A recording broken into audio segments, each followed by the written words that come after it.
चुनावी तैयारी कौन भारी। आइंड इंपैक्ट में आपका स्वागत है। मैं हूं मनोज सैनी और इसी मुद्दे पर हम बात करेंगे। मध्य प्रदेश में अब बजट प्रस्तुत हो चुका है और बजट के बाद अब तैयारी भारतीय जनता पार्टी की चुनाव मैदान में। लेकिन बात भारतीय जनता पार्टी की नहीं, कांग्रेस की भी है। कांग्रेस भी ब्लॉक स्तर पर अब अलग अलग अपना वचन पत्र तैयारी करने की तैयारी में है। लेकिन दूसरी तरफ भारतीय जनता पार्टी के तमाम सारे नेता इन दोनों फील्ड में हैं।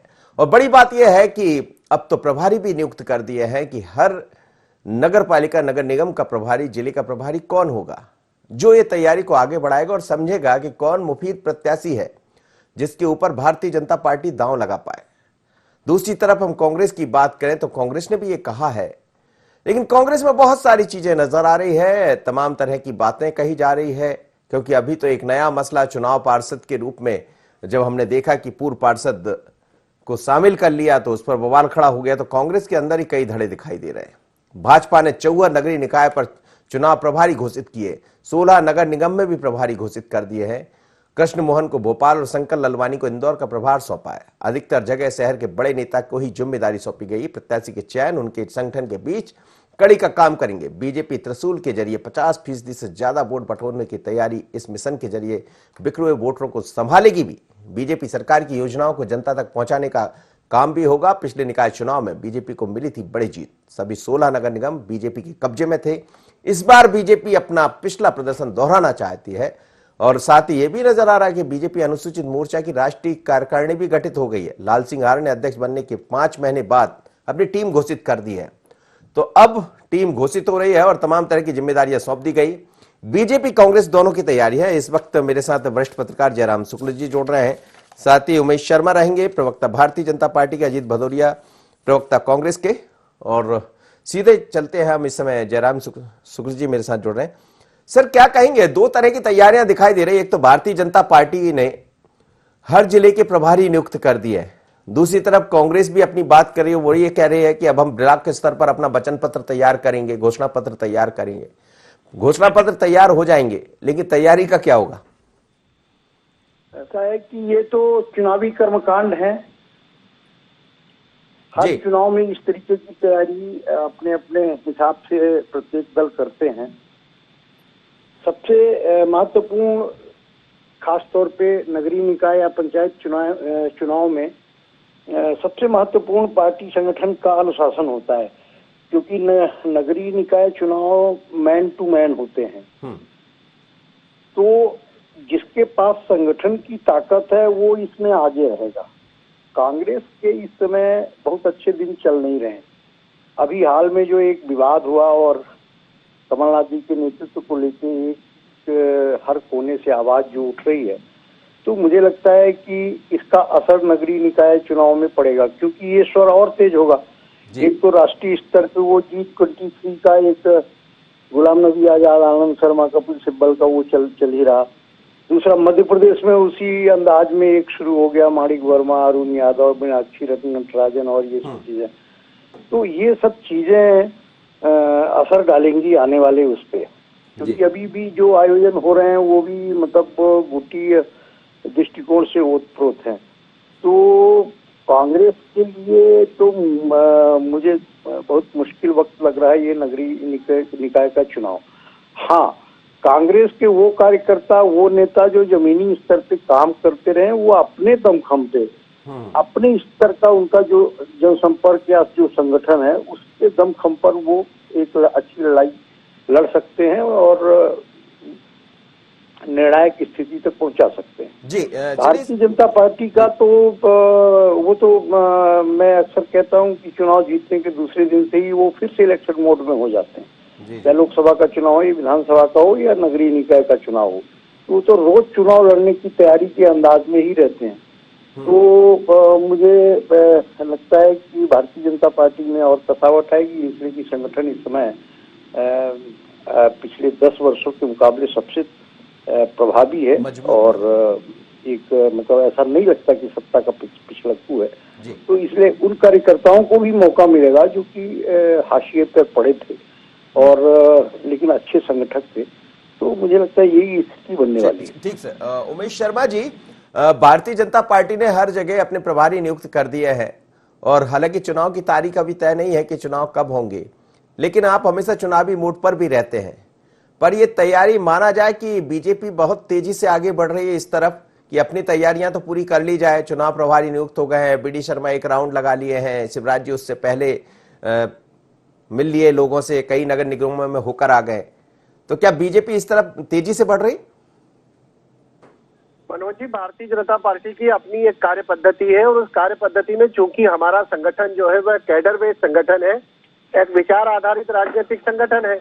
तो विचार आधारित राजनीतिक संगठन जो होते हैं या कैडर बेस्ड पार्टी जो होती है, वो हमारी ये जो आचरण आपको दिखाई दे रहा है ये हमारे स्वभाव में शामिल है जी। भारतीय जनता पार्टी अपनी संगठन कसावट के लिए जानी जाती है। भारतीय जनता पार्टी का प्रत्येक सिपाही जो है वो अपने सौंपे गए उत्तरदायित्व का निर्वहन हर क्षण करता है, प्रतिबल करता है। और भारतीय जनता पार्टी चूंकि अब नगरीय निकाय के चुनाव सामने हैं, तो जो प्रारंभिक तैयारियां होती है उस प्रारंभिक तैयारी की पीठिकाएं हमने तैयार कर दी है। आपने देखा होगा कि माननीय प्रदेश अध्यक्ष जी का प्रवास निरंतर जारी है। उन्होंने संभाग से जाकर प्रवास प्रारंभ कर दिए हैं। हमारे भारतीय जनता पार्टी के माननीय मुख्यमंत्री जी तो निरंतर प्रवास करते रहते हैं, अन्य जिलों में उनके कार्यक्रम चलते रहते हैं। और भारतीय जनता पार्टी के हमारे संगठन महामंत्री और प्रदेश अध्यक्ष जी ने मिलकर जिन संगठन प्रभारियों को अभी नियुक्त करा, 2 तरह के संगठन प्रभारी नियुक्त हुए हैं। एक जिला प्रभारी नियुक्त हुए हैं और कुछ स्थानों पर नगर निगम के भी प्रभारी तय हुए हैं। तो भारतीय जनता पार्टी ने चूंकि अब चुनाव दिखाई, ये तो चुनाव आयोग का विशेषाधिकार है कि वो कब चुनाव की तारीख को मुकर्रर करते हैं, पर भारतीय जनता पार्टी ने अपनी चुनावी तैयारियों का शंखनाद कर दिया है और भारतीय जनता पार्टी अब चुनाव लड़ने के मूड में है। लेकिन जो प्रभारी नियुक्त किए गए उसमें कई सांसदों को भी जिम्मेदारी सौंपी गई है।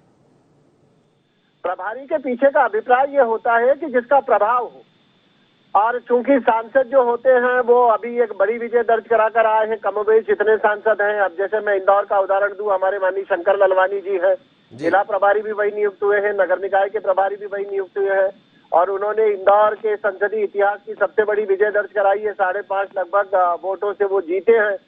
तो उनके मुझे लग रहा है कि उनको पीछे तय करने के पीछे का दृष्टिकोण भी है, चूंकि वो सभी को साथ में लेकर चलने का उनमें मादा है, सभी को विश्वास में लेकर काम करने की उनमें क्षमता है। और जितने यहाँ पर भारतीय जनता पार्टी के कार्यकर्ता काम करते हैं, सभी के लिए शंकर भैया जो है वो सहज सरल और सरल व्यक्ति है।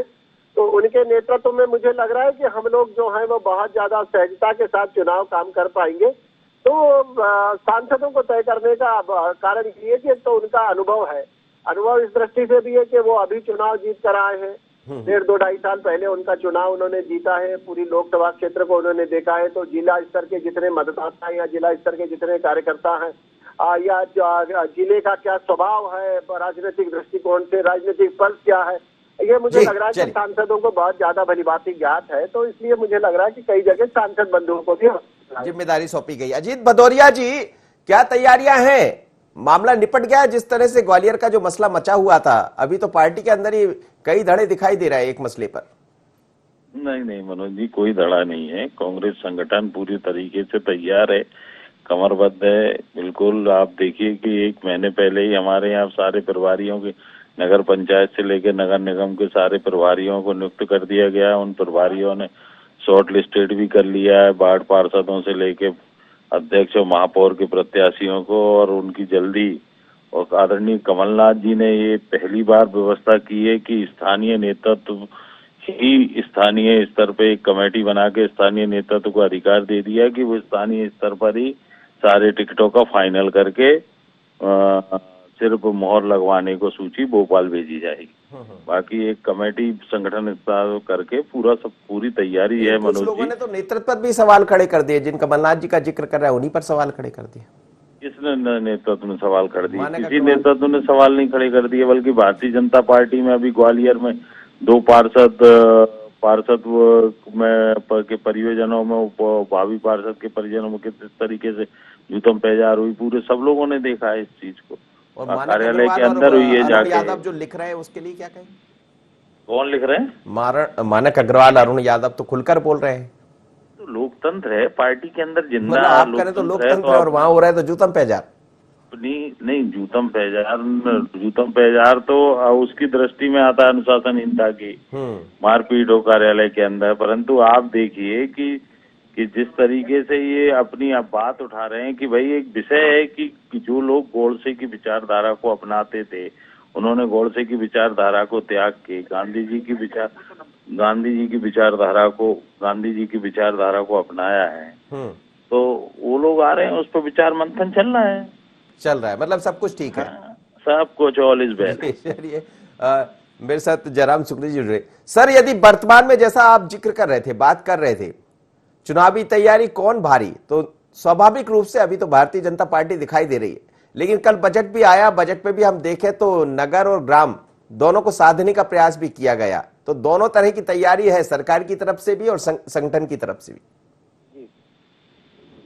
भारतीय जनता पार्टी तो एक एक चीज को बहुत गंभीरता के साथ करती है और इस बजट में उसका परिलक्षण दिख रहा है। कांग्रेस पार्टी भी मेहनत कर रही है और उसके नेता भी फिर से कोशिश करेंगे कि जमीनी स्तर पे उठ के खड़े हो जाए। एक बड़ा खतरा ये होता है ना कि नगर निगम और छोटे चुनावों में जो छोटे कार्यकर्ता हैं उनकी महत्वाकांक्षा ऊपर आती है, तो एक आने वाले समय में आप देखेंगे एक भागदौड़ सी, जो भाजपा के असंतुष्ट हैं हो सकता है दूसरी पार्टी में चले जाएं, या कांग्रेस के जो असंतुष्ट हैं वो हो सकता है दूसरी पार्टी में चले जाएं। तो वो एक दृश्य देखने को मिलेगा कि कई छोटी पार्टियां भी उभर के सामने आएंगी। आप देखिए बीएसपी भी उभर के आएगी, जो उत्तर प्रदेश से जुड़े हुए इलाके, वहाँ समाजवादी पार्टी भी अपने प्रत्याशी खड़ा करेगी। तो कुल मिला के एक जो लोकतंत्र का बढ़िया स्वरूप है, जिसमें बहुत सारे दल एक छोटे से चुनाव में आमने सामने होंगे और एक प्यूरिफिकेशन भी होता है, कौन अंततः किस पार्टी के साथ मजबूती से टिकट मिलने या न मिलने पर खड़ा रहता है, ये भी सब देखने को। कांग्रेस के अंदर जो चीजें दिखाई दे रही, जिसका आपसे चर्चा में भी बात सामने आई और हम लगातार इस पर बात भी कर रहे हैं, गोडसे और गांधी की विचारधारा। कल हमने देखा कि फिर इन मुद्दों पर अलग अलग तरीके से लोग अपनी बातें उठा रहे हैं, तमाम तरह के नाम आपने भी लिए, हम भी जान रहे हैं, पर ये चुनाव से पहले ये सब कुछ अलग बात भी कह रही है कि जब कप्तान पर विश्वास नहीं रह जाता तो जितने जहाज के सवार हैं फिर वो मनमानी करने लगते हैं, फिर अपने अपने हिसाब से चलने लगते हैं, पूरा डिसिप्लिन खत्म हो जाता है। 15 महीने की सरकार चलाने के बाद जिस तरीके से ये सरकार धराशायी हुई, तो इससे एक इकबाल जो है, एक जो कप्तान का रसूख है, उसकी जो ताकत है वो तो बिखर गई है। तो वो किसी भी पार्टी के साथ ऐसे संकट का सामना करना पड़ रहा। क्या है कि एक जमाना था, हमारा ख्याल है कि राजीव गांधी, इंदिरा जी और ये इधर ये यूपीए 1 तक, यूपीए 2 से तो विकास शुरू हुआ। कांग्रेस पार्टी में कैसी एक दृढ़ता दिखती थी कि कई स्तर का भी कार्यकर्ता इंदिरा गांधी या राजीव गांधी या सोनिया गांधी के नाम पे लड़ने के लिए, मर मिटने के लिए तैयार रहता था। लेकिन अब केंद्रीय नेतृत्व को लेकर एक बड़ा धड़ा सवाल लगातार उठा रहा, तो उसका असर निश्चित है पूरे देश में पड़ेगा और छोटे स्तर पे पड़ेगा। उसी तरीके से मध्य प्रदेश में कमलनाथ जी को लेकर, भाई उन्हीं के वो नेता प्रतिपक्ष भी हैं, वो प्रदेश के अध्यक्ष भी हैं, वो पूर्व मुख्यमंत्री भी हैं, और ये स्थितियां पिछले 2 साल से चल रही, 3 साल से चल रही हैं। तो एक विधायकों का भी और एक सीनियर नेताओं का भी एक माइंडसेट ये बना है कि आखिर ऐसा क्या है कि एक पूर्णकालिक प्रदेश अध्यक्ष नहीं मिल सकता, वही प्रदेश अध्यक्ष है, वही मुख्यमंत्री थे, वही पूर्व मुख्यमंत्री हैं, वही नेता प्रतिपक्ष है। तो ये सब चीजें देखिए मुखर होंगी और हो भी रही हैं। जी उमेश शर्मा जी, खैर कांग्रेस के अंदर तो जो मुखरता दिखाई दे रही है वो अलग तरह की मुखरता है, लेकिन अजीत भदौरिया कह रहे थे कि आपके यहां भी जूतम पेजार हो रही है।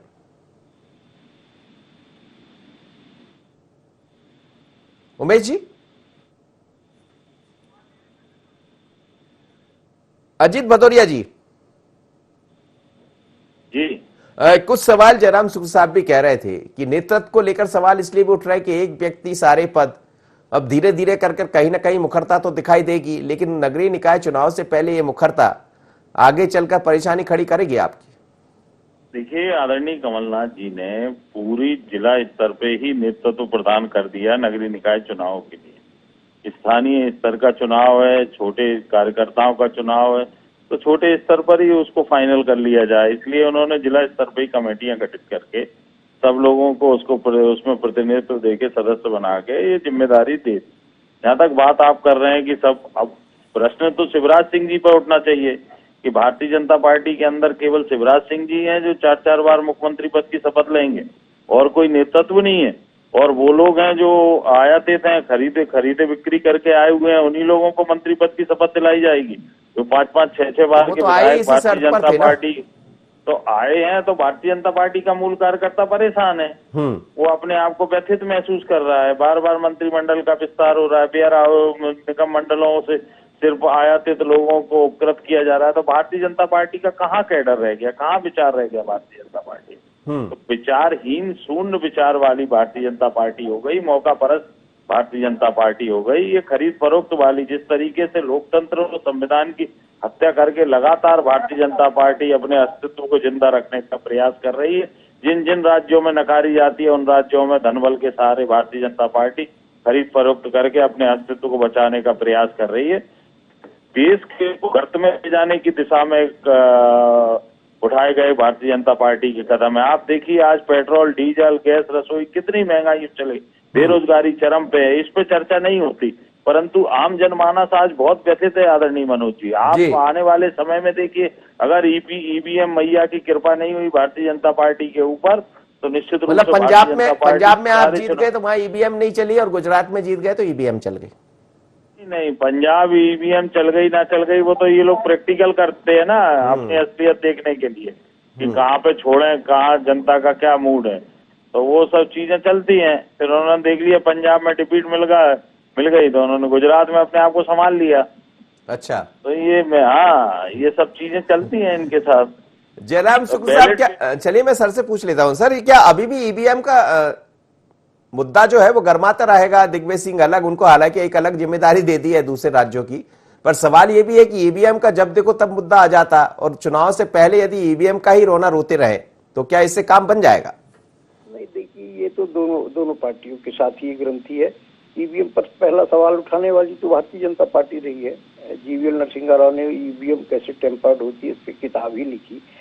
तो कभी भारतीय जनता पार्टी उठाती है, जब कांग्रेस को सफलता मिलती रही है तब तो भारतीय जनता पार्टी ने इसको सड़क का मुद्दा बनाया, कोर्ट तक पहुंची और बड़े नेताओं ने इस पर विमर्श किया, एक दस्तावेज निकल के आया, एक किताब जीवीएल नरसिंहा राव की आई।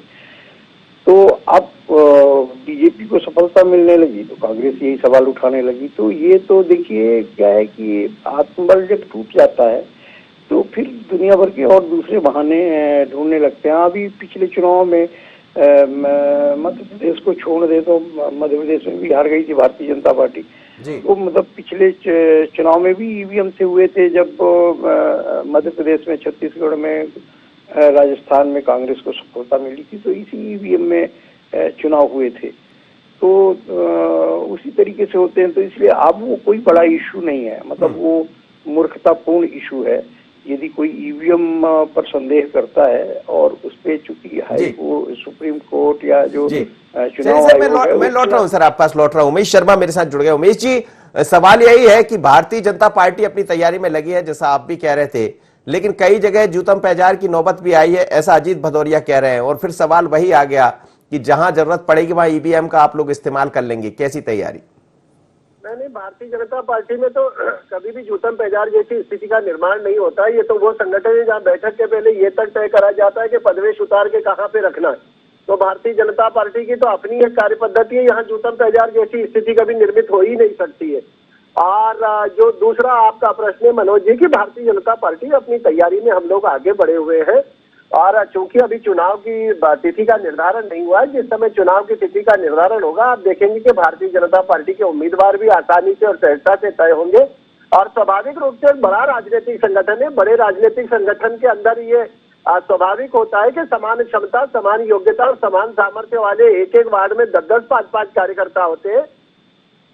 तो किसी एक ही व्यक्ति को उम्मीदवार बनाया जा सकता है, पर भारतीय जनता पार्टी अन्य राजनीतिक संगठनों की अपेक्षा अपने कार्यकर्ताओं को समझाने में और संगठन के साथ जोड़े रखने में ज्यादा सफलता प्राप्त कर लेती है। और चूंकि समान योग्यता वाले 8-10 व्यक्ति एक स्थान पर होते हैं, उसमें से किसी एक को प्रत्याशी बनाया जा सकता है। पर बाकी जो शेष बचे आप देखेंगे कि एक बार निर्णय के पहले भारतीय जनता पार्टी में सब अपना बात रखते हैं, अपना विषय रखते हैं, पर एक बार जब निर्णय कर लिया जाता है तो सारे लोग परिवार भाव के साथ उस निर्णय की सामूहिकता में शरीक हो जाते हैं और भारतीय जनता पार्टी की विजय का निर्णायक नाद करने के लिए उन्नत रहते हैं, सन्नद्ध रहते हैं। लेकिन ये बार बार तैयारी के बीच में ईवीएम की तैयारी क्यों ले आती कांग्रेस? अब कांग्रेस पार्टी का जो मुखिया है राहुल गांधी, वो सिख टेप बताएगा, समंदर में मछुआरों के साथ कूद के मछलियां पकड़ेगा, स्कूली बच्चों के साथ एक्सरसाइज करेगा, उसके बाद जाकर मंचों के ऊपर स्कूली बच्चों के साथ डांस करेंगे। एक बहन जो है वो चाय पत्ती बागानों में तोड़ने जाएगी, गंगा जी में डुबकी लगाएगी। तो राजनीतिक रूप से जनता का और मतदाता का विश्वास जीतने के बजाय ये जिस प्रकार के पाखंड और नौटंकियां करते हैं, ये सस्ती लोकप्रियता प्राप्त करना गंगा में डुबकी तो मोदी साहब भी लगा लेते सर। ये राजनीतिक काम नहीं है। नहीं, मैंने कहा गंगा में डुबकी तो मोदी जी भी लगाते हैं जी। गंगा में डुबकी तो मोदी जी भी लगा लेते हैं। गंगा में मोदी जी की डुबकी और प्रियंका जी की डुबकी के अंदर आपको जमीन आसमान का अंतर दिखेगा। मोदी जी जब गंगा में डुबकी लगा के निकलते तो सर्जिकल स्ट्राइक करते, पाकिस्तान में घुसते, निर्णायक युद्ध छेड़ते। आप गंगा जी में डुबकी लगाइए, उससे हमारी आपत्ति नहीं है, पर ये जिस प्रकार के राजनीतिक पाखंड किए जा रहे हैं, एक तरफ आप कहते हैं कि ईवीएम के आधार पर भाजपा जीती है, तो भाजपा ईवीएम के आधार पर इसलिए जीती है कि उस ईवीएम की जो मतदाता की दबाने वाली उंगली होती है, उस उंगली पर विश्वास की जो मोहर होती है वो भाजपा लगवाती है। वो जनता का विश्वास जीतती है, जनता के बीच में काम करती है। ये सस्ती लोकप्रियता के साथ राजनीति करेंगे, जनता से जुड़ाव नहीं रखेंगे, जन मुद्दों से सरोकार नहीं रखेंगे, और आप सोचेंगे कि केवल सोशल मीडिया पे इस तरह के चित्र आ जाएंगे, सस्ती लोकप्रियता हासिल करेंगे, तो आपको जमीन से जुड़कर राजनीति करना पड़ेगी। ईवीएम को और जब जिन राज्यों में कांग्रेस पार्टी जीत जाती तो वहां क्या होता है? वहाँ ईवीएम क्या मौसी की छोरी की ईवीएम है? नहीं, वो कह रहे हैं कि तो पंजाब में जीत के बाद आप समझ गए थे, इसलिए आपने गुजरात में ईवीएम सेट कर दी। अरे वाह, मतलब जब ये मीठा मीठा गुलगुला और बाकी कड़वा कड़वा थू, ऐसा तो नहीं करेगा ना मनोज जी। अब क्या है कि अब खाली बनिया क्या करे, इधर का बाट इधर धरे। अब कांग्रेस अजीत भदौरिया जी, तैयारियां करना पड़ेगी, और इसीलिए हम कह रहे हैं कितनी तैयारी, कौन कितना भारी, आरोप प्रत्यारोप से काम नहीं चलेगा, क्योंकि उसी ईवीएम ने आपको 2018 में सत्ता दे दी थी।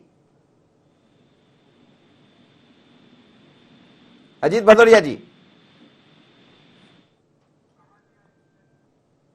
चलिए अजीत भदौरिया मेरे साथ जोड़ेंगे। जयराम सुख साहब जुड़े हैं। सर, बार बार चीजें वही पहुंच जाती है ले देकर। सवाल यही है कि अभी कार्यकारिणी की घोषित भी की है, अलग अलग कार्यकारिणियां बनी भारतीय जनता पार्टी की। उसके बाद आज हम ये भी देख रहे हैं कि अनुसूचित जनजाति मोर्चा का भी एक नई कार्यकारिणी घोषित हो गई है। मतलब भारतीय जनता पार्टी हर जगह आगे बढ़ते हुए नजर आ रही है, पर इस बढ़ते हुए नजर में क्या पिछली दफा जैसा 16 नगर चलिए अजीत भदौरिया जी जवाब दीजिएगा। उमेश शर्मा कह रहे हैं कि सब कुछ ठीक क्यों नहीं, आप ठीक कर लीजिए, तैयारी तो हमारी भारी है, आप ईवीएम पर चले जाते हैं बार बार, लेकिन ईवीएम से बाहर निकल आइए और अपनी भी थोड़ी तैयारी देख लीजिए। उमेश शर्मा जी जो कह रहे हैं वो भारतीय जनता पार्टी की घटिया मानसिकता का प्रतीक है। कोई हिंदू अगर गंगा में डुबकी लगाता है तो वो उनको गलत लग जाता है। अगर कोई नरेंद्र मोदी और अमित शाह जैसे धूर्त लोग में बैठ के दलितों के उनको संभावना दिखती है, प्यार दिखता है, तो ये पूरा देश जानता है कि नरेंद्र मोदी प्रधानमंत्री निवास में बैठ के किस तरीके की देश हित में और जनहित में सिर्फ पतियों के हाथ में पूरा देश सौंप दिया गया है, वो भारतीय जनता पार्टी को नहीं। चलिए, आपकी आवाज मुझे नहीं मिल पा रही, जयराम सुख सर के पास चलूंगा मैं। सर, एक अंतिम प्रतिक्रिया आपसे चाहूंगा कि क्या आपको लग रहा है कि पिछली दफा 16 नगर निगम भारतीय जनता पार्टी के पास थी, नगर पालिका अधिकांश बीजेपी के पास थी, लेकिन इस बीच में कांग्रेस जरूर ये कह रही कि हम भी तैयारी की तरफ बढ़ रहे हैं, अंदर पार्टी में कई तरह के सवाल उठते हैं और बार बार चर्चाएं खड़ी हो जाती, कांग्रेस के अंदर सब कुछ ठीक नहीं है, लेकिन ठीक क्या है क्या गलत ये तो लोग समझेंगे, पर सवाल यही है कि अब बीजेपी पिछली दफा की तरह इस बार भी दोहराएगी अपना इतिहास? मुझे लगता है क्योंकि ये जो उपचुनाव हुए हैं और जो जिन विधायकों को 2000-1000 मतों से जीतने के लाले पड़ते थे वो 30-35%, 40-40 हजार मतों से इस बाई इलेक्शन में जीते हैं। तो इट मीन्स क्या है कि आम जनता में ऐसा लगता है कि कैसे भी हो, भारतीय जनता पार्टी ही एक स्थायित्व और एक सही वो दे सकती है। आप जरूरी है कि नीचे स्तर के चुनाव में एक बात और आप देखिएगा, एक निर्दलीयों की संख्या भी बहुत बढ़ के आएगी। छोटे स्तर पे थोड़े असंतोष तो होते हैं, पार्टी को लेके, संगठन को लेके, महंगाई को लेके, ये बहुत सारे मुद्दे हैं, और इंफ्रास्ट्रक्चर को लेके उन शहरों में किस तरीके से विकास के काम हुए, ये सब भी मायने रखेंगे। तो बहुत पार्टी की विचारधारा पर ही केंद्रित ये चुनाव नहीं होंगे। ये चुनाव बहुत लोकल इशू पे होंगे। किसी मोहल्ले का कोई एक बड़ा इशू हो सकता है और संभव है कि वहाँ उस मोहल्ले के लोग शासन और प्रशासन के खिलाफ हो, तो वहाँ पार्टी की विचारधारा काम नहीं करेगी। बिल्कुल आप सही कह रहे हैं सर, बहुत बहुत धन्यवाद आप सभी मेहमानों को मेरे साथ जोड़े। लेकिन नगर निगम, नगर पालिका, नगर निगम यानी नगरीय निकाय के जब भी चुनाव होते हैं, छोटे छोटे मुद्दे पर होते हैं, पार्षद की बड़ी महत्वपूर्ण भूमिका होती है। और जब कभी टिकट का वितरण होता है, जब कभी टिकट दी जाती है, तो ये देखा जाता है कि फलाने व्यक्ति का कितना वर्चस्व है और वर्चस्व के साथ कितना मिलनसार है, कितने लोगों के बीच में अपनी पैठ रखता है, और इसी आधार पर टिकटों का वितरण भी होता है। भारतीय जनता पार्टी इसी लाइन पर बढ़ रही है, अलग अलग प्रभारी नियुक्त किए हैं, प्रभारी के साथ कुछ और चीजें की बदलाव की तरफ बीजेपी बढ़ रही है, क्योंकि संगठन एक मजबूती के साथ दिखाई दे रहा है। पर कांग्रेस में क्या होगा? क्या कांग्रेस यही आरोप प्रत्यारोप लगाती रहेगी या फिर तैयारी की तरफ बढ़ती हुई नजर आएगी? चुनावी तैयारी कौन भारी? इतना ही मुझे दीजिए इजाजत, बने रहिए एंटोन पर।